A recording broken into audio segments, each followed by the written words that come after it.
માટે લોકો દૂર દૂરથી પહોંચી રહ્યા છે। અમદાવાદમાં સવારથી જગન્નાથની રથયાત્રા નીકળી અમદાવાદ મ્યુનિસિપલ કોર્પોરેશન ખાતે જમાવડો અહીંયા જોવા મળી રહ્યો છે। બીજી તરફ તમામ લોકો સેવાભાવી પોતાની રીતે સેવા કરી રહ્યા છે।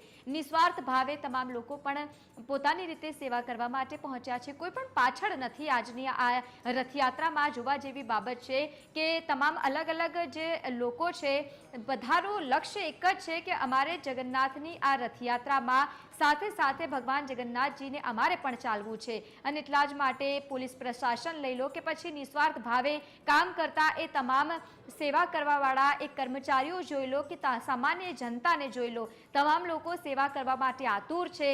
જગતના નાથના દર્શન કરવા માટે આતુર છે।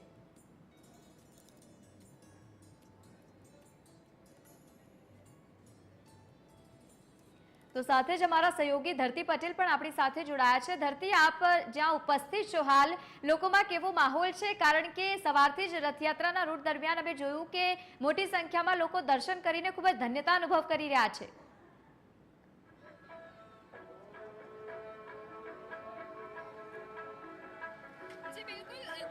દ્રશ્યમાં જોઈ શકાય છે કે મોટી સંખ્યામાં લોકોની અહીંયા ભીડ જોવા મળી રહી છે। અહીંયા ટ્રક જોવા મળી રહ્યા છે। લોકોમાં ભારે ઉત્સાહનો માહોલ છે। આજે જ્યારે 148મી રથયાત્રાનો પાવન પર્વ છે, લોકોમાં અનેરો ઉત્સાહ છે। સવારથી જ વહેલી સવારથી જ લોકો અહીંયા ઉમટી પડ્યા હતા। અત્યારે લોકોમાં ભારે ઉત્સાહનો માહોલ જોવા મળી રહ્યો છે। એક બાદ એક આ ટ્રકો આગળ વધી રહ્યા છે। દ્રશ્યમાં જોઈ શકાય છે મોટી સંખ્યામાં લોકો અહીંયા હાજર છે। અહીંયા લોકો ઉત્સવનો માહોલ હોય એ પ્રમાણે અહીંયા લોકો મોટી સંખ્યામાં અહીંયા જોવા મળી રહ્યા છે। એક બાદ એક ટ્રક આગળ વધી રહ્યા છે। આગળ દ્રશ્યમાં જોઈ શકાય છે ઘણી બધી સંખ્યામાં અહીંયા લોકો છે। એક બાદ એક ટ્રક આગળ વધી રહ્યા છે। ભગવાન જગન્નાથ જ્યારે આજે નગરચર્યાએ નીકળ્યા છે ભાઈ બલભદ્ર બહેન સુભદ્રાની સાથે, ત્યારે ઉત્સવનો માહોલ જાણે કે સમગ્ર અમદાવાદમાં ઉત્સવનો માહોલ હોય તે પ્રકારના દ્રશ્યો અહીંયા જોવા મળી રહ્યા છે। અત્યારે આ મોરથી સજાવેલું આ ટ્રક, તેના પછી શિવલિંગ, મહાકાલ શિવલિંગ વાળો ટ્રક અહીંયા જોવા મળી રહ્યો છે। ભક્તિમય માહોલ સમગ્ર અમદાવાદ જાણે ભક્તિમય બની હોય તે પ્રકારના દ્રશ્યો અહીંયા અમદાવાદના રોડ રસ્તા પર જોવા મળી રહ્યા છે। મોટી સંખ્યામાં અહીંયા લોકો છે। રોડ રસ્તા પર ભારે ભીડ જોવા મળી રહી છે। પોલીસનો પણ ચુસ્ત બંદોબસ્ત ગોઠવી દેવામાં આવ્યો છે। કોઈ અનિચ્છનીય ઘટના ન બને તે માટે પોલીસ સતત ખડે પગે અહીંયા તૈનાત છે। મોટી સંખ્યામાં લોકો અહીંયા હાજર છે। એક બાદ એક ટ્રકનો કાફલો આગળ વધતો જોવા મળી રહ્યો છે। આ મહાકાલ શિવલિંગથી શણગારેલો, સજ્જ કરેલો આ ટ્રક દ્રશ્યમાં જોઈ શકાય છે લોકોમાં ઉત્સાહનો માહોલ। પ્રસાદ લેવા માટે પણ લોકો અહીંયા આવ્યા છે। ભક્તોમાં અનેરો ઉત્સાહ જોવા મળી રહ્યો છે। ટ્રક એક બાદ એક આગળ વધી રહ્યા છે। બલૂનથી શણગારેલો આ ટ્રક જોવા મળી રહ્યો છે। આપણે અહીંયા લોકો સાથે પણ વાત કરવાનો પ્રયાસ કરીશું। અહીંયા આપણી સાથે ભક્તો જોડાઈ ગયા છે। જી, કેવો માહોલ અહીંયા લાગી રહ્યો છે? બહુ સરસ માહોલ છે। પહેલા કરતા અત્યારે બહુ ઘણું બધું રથયાત્રાનો માહોલ વધી ગયો છે અને પબ્લિક બી ઘણી બધી સારી જોવા આવે છે। પબ્લિક બહુ વધી ગઈ છે। દર વર્ષની જેમ આ વર્ષે બી વધી ગઈ છે। શું લાગે છે દર વખતે કરતા વખતે તમને મજા આવી રહી છે અહીંયા? બહુ મજા આવી છે। ઘણું બધું નવું જોવા મળે છે। ટ્રકની ડિઝાઇનમાં જે બધું ફેરફાર થાય છે બધું ઘણું બધું સારું છે। બિલકુલ, ભક્તોમાં પણ ઉત્સાહનો માહોલ છે। આપણે બીજા પણ લોકો સાથે અહીંયા વાત કરવાનો પ્રયાસ કર્યો છે।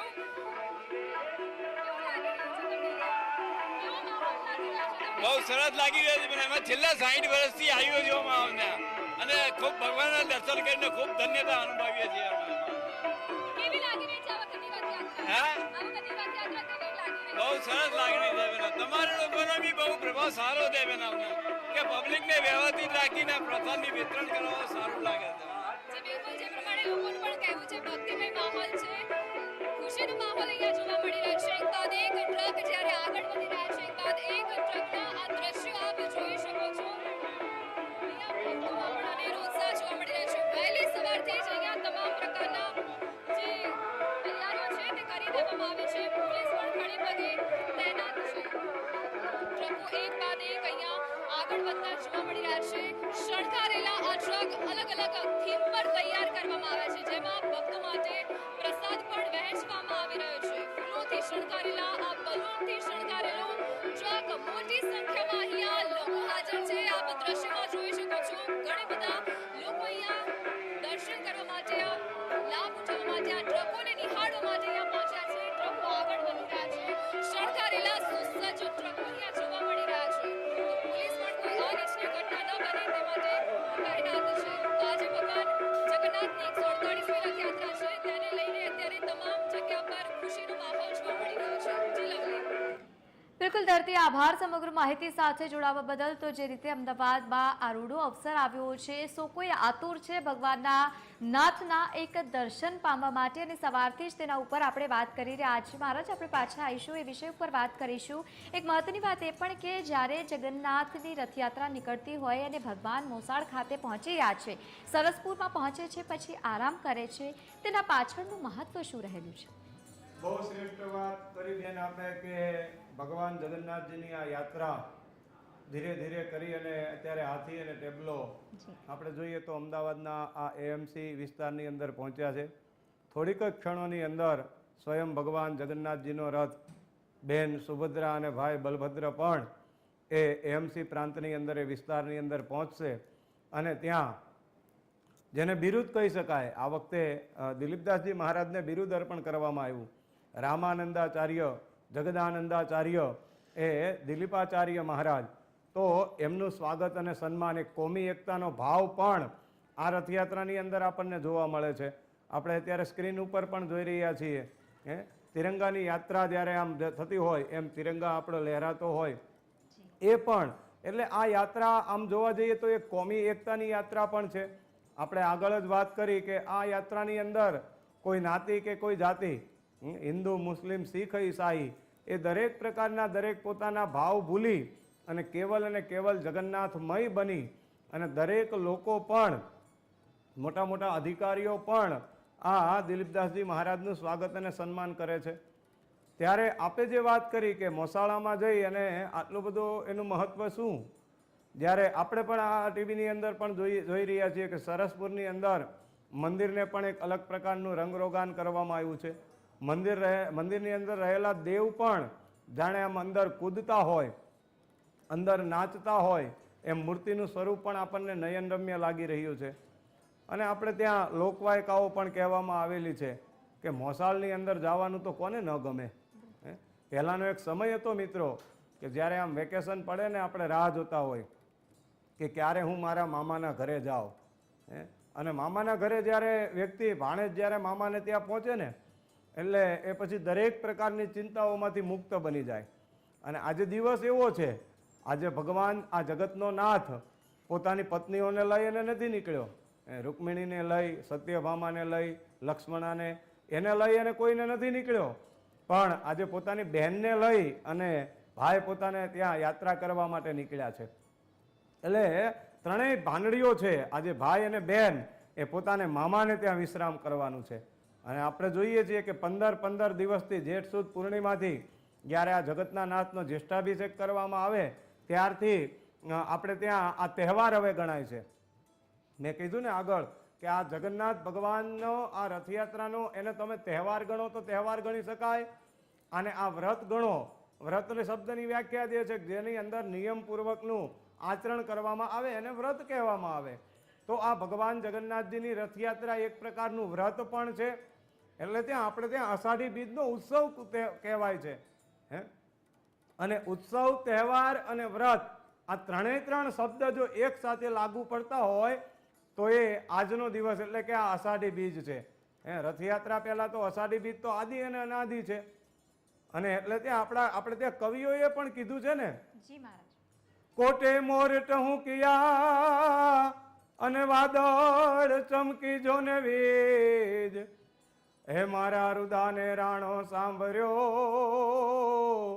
એ ઓલી આવી અષાઢી બીજ. મારા રુદાને રાણો સાંભળ્યો એ જોને આવી આ અષાઢી બીજ. તો આ અષાઢી બીજનો એક ઉત્સવ પણ છે. આપણે ત્યાં લગ્ન હોય ને બેન, તો એ લગ્નને તહેવાર ન કહેવાય, એ લગ્નને ઉત્સવ કહેવાય. અને એ લગ્નની અંદર મામેરું એક પ્રકારની પરંપરા છે, એક પ્રકારનો ઉપચાર છે. અલગ અલગ ઉપચાર આવે એમ આ મામેરાની પ્રથા એ મામેરાની અંદર તમે જુઓ તો બેનને પણ એક પ્રકારનો અંદરનો હરખ હોય કે ક્યારે મારો વીરો આવે અને મારા આ પ્રસંગને મારા આ આંગણીયાને દીપ આવે, અને ભાણેજને એક પ્રકારનો અંદરથી ઉમંગ હોય. હવે જો વ્યક્તિને એક પ્રકારનો પોતાના મોસાળા પક્ષનો આનંદ અને એટલો ઉત્સવ હોય છે તો આ તો જગતનો નાથ છે. અને આપણે જોઈએ છીએ કે આ જ ભાણેજે વર્ષો પહેલા જોવા જઈએ તો સ્વયં પોતાના મામા કંસને પણ સિદ્ધ કર્યા હતા. અને એ ભાવ કદાચ આપણે લેવો હોય તો લઈ શકીએ કે કદાચ એ બાલ્યાવસ્થામાં એ મામાનો સ્નેહ નથી મળ્યો, એ મામાનો પ્રેમ નથી મળ્યો, અને એ પ્રેમને પામવા માટે થઈ અને જગતનો નાથ આજે આ કર્ણાવતી નગરની અંદર સરસપુર એરિયામાં જ્યારે પહોંચે છે ત્યારે મોસાળામાં ત્યાં વિશ્રામ કરે છે કે બસ અબ સોંપ દિયા, હવે અહીંથી મારે ક્યાંય જવું નથી એમ. પણ છતાં પણ આ પરંપરાને દૂર કરવા માટે એ ધીરે ધીરે ત્યાંથી આગળ વધી અને સાયંકાલે આપણે જોઈએ એ પ્રમાણે કે નિજ મંદિરની અંદર જ્યારે પરત ફરે એટલે પત્નીઓ રિસાય છે. આ તો આ દુનિયાનો નિયમ છે કે તમે એકલા ચાલ્યા ગયા, બહેનને લઈને ચાલ્યા ગયા, અને પછી આપણે બધા જોઈએ છીએ કે આખી રાત ભગવાનને બહાર રહેવું પડે છે. અને એનાથી પણ આગળ જોઈએ તો મૂળ પરંપરા જે જગન્નાથપુરીની અંદર છે કે ભગવાન જગન્નાથજી છે એ પોતાના માસીને ત્યાં જાય છે. આ જગન્નાથજીની યાત્રા ક્યાં જઈ રહી છે? ત્યાં મૂળતઃ યાત્રા વિશે જો વાત કરીએ તો એ યાત્રા રાજા ઇન્દ્રદ્યુમ્નના પત્ની એ પોતાના માસી બનાવેલા છે, અને એ માસીને ત્યાં આ ભગવાન જગન્નાથજી એ વિશ્રામ કરવા માટે, રોકાણ કરવા માટે જાય છે. અને એ જ ભાવ અહીંયા અર્પણ કરવામાં આવ્યો છે. ત્યાં તો એ યાત્રા પછી માસીને ત્યાં રોકાય છે, પડાવ કરે છે. અહીંયા પણ આ યાત્રા નીકળે છે એ માસીની જગ્યાએ મોસાળામાં, એટલે કે પોતાના મામાને ત્યાં જઈ અને પોતે એ પડાવ કરે છે, વિશ્રામ કરે છે. અને આ જ ભાવ એ બતાવવામાં આવ્યો છે, અને પછી આ ત્યાંથી યાત્રા આગળ એ પ્રસ્થાન કરતી હોય છે. જી બિલકુલ. અને સતત જે દ્રશ્યો પણ સામે આવી રહ્યા છે, સવારથી જ રથયાત્રાના રૂટ પરના ભાવિ ભક્તો એક બાદ એક ઉત્સાહની સાથે જોવા મળી રહ્યા છે, અને સાથે જ એ ભાવ ઉત્સાહ સાંજ સુધી યથાવત રહેશે. હાલ સમય થયો છે એક બ્રેકનો. ફરી મળીશું, ત્યાં સુધી આપ જોતા રહો TV13 ગુજરાતી.